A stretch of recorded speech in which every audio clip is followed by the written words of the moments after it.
fourth annual tournament. And I'm here with Mr. Jordan. How you doing? Good. Thank you for having me on podcast. I'm sure that's a little loud for you. Yeah.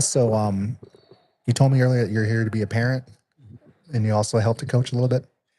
Yeah, my son's team had his coach had two games that overlapped, so I did the right thing and helped her out.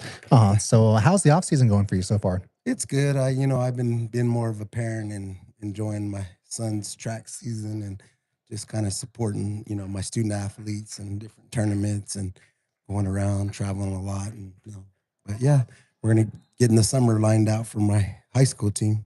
Uh I guess what does that entail for you guys?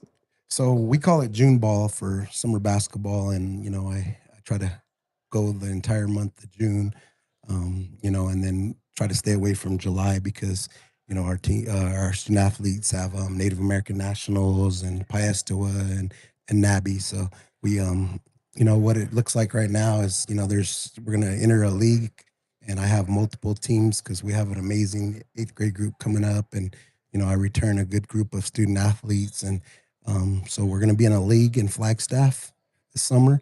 We're also going to have multiple teams in the Northern Arizona University team camp.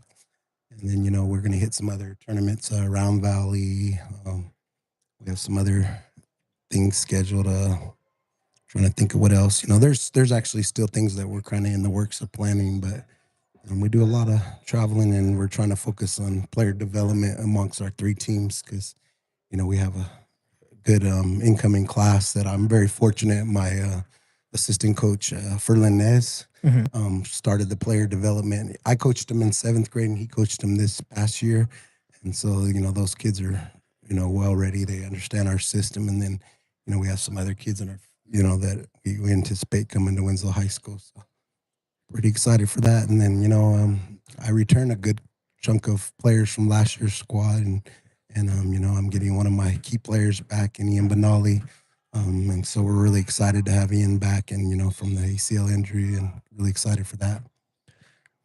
That sounds great. You said you're here being a parent as well as a coach as well. Which team is your son a part of? AZ Nymph, I believe it's called. Yeah.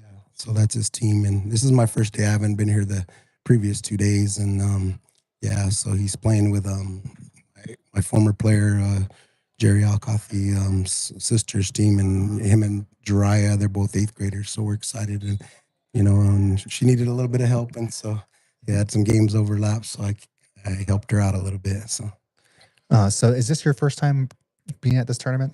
No, I've been here before with my son's Spartan team, Uh-huh. and that's his primary team. And Coach Berdinez and does a phenomenal job in this with the Spartans as well. So Uh-huh. yeah. Yeah, it's the fourth. It's only the fourth annual. So Mhm. I know Nate told me that they had it here last year as well. What are your thoughts on this tournament? I think it's pretty neat. I think they do a good job. I really liked how they, today's Easter Sunday, and they had a little competition for the mothers out there, and I thought that was pretty neat. It was something different. There's a lot of games. He's got a lot of teams, and there's one team when I walked in the gym, they were really athletic and stood Mhm. out, but they ended up getting beat. So, it just proves that anybody can be beat on any given day. But it's a pretty neat tournament. So, we went to his previous tournament a few weeks ago in Holbrook, and they did, they had a pretty good setup over there as well. But this seems bigger for some reason, maybe because it's Easter weekend, or just because we have the three courts here that are all running. And I saw some, teams at Old Bulldog as well. So I didn't go in, but I just saw a good crowd. So it looks like it's a pretty big tournament. Yeah, I've been pretty amazed. I participated last year with the one in Holbrook. They had a lot of participation last year, and this year it appears to be the same. And yeah, I think it's a really good thing for the community and getting the youth out there to have give them not only give them something to do, but something positive in their life, and having them work towards some kind of goal, whether it's in basketball or in some other things. Right, I agree with you. Yeah, it's kind of a everybody's getting ready to kick off their summer tournaments, in the different venues, and then as you get into the bigger ones, Native American Nationals and Piestoa Games and the NABI tournament. So it's kind of a pre tournament for those, and kind of get the excitement going again because high school basketball ended in Arizona, about a month and a half ago, and then New Mexico just had their state final, so it kind of gets that excitement back again for both the players and fans. I just have a couple more questions for you. What are your thoughts on next year? Snow or basically all the East except for Holbrook, Winslow, and Altusay, or let me put it this way: Holbrook, Winslow, and Altusay are going to be in the North Conference next year Mhm. exclusively for basketball. What are your thoughts on making that one big super conference? Yeah, I think it's really neat. I enjoyed my time in the 3A East and, I have no regrets. But as having done it on the girls' side, there's a different level of excitement in the 3A North, and it's gonna be a lot of fun. You obviously get to play in the nicest venues, and the fan base is incredible, and it's gonna be a lot of travel, but as far as the games, I think it's gonna be very, very competitive. The girls is always, typically the state champion comes out of the north or the east region in girls, and the boys, you have a lot of excitement, and you can go back to our game without just say that was a barn burner, went back and forth, and then Holbrook and Snowflake had an amazing game during the season. So it's going to be a very exciting, and we kind of know a little bit more about how the schedule is going to look. I'll allude to that. There's 9 teams. You subtract yourself, and everybody's going to play everybody one time.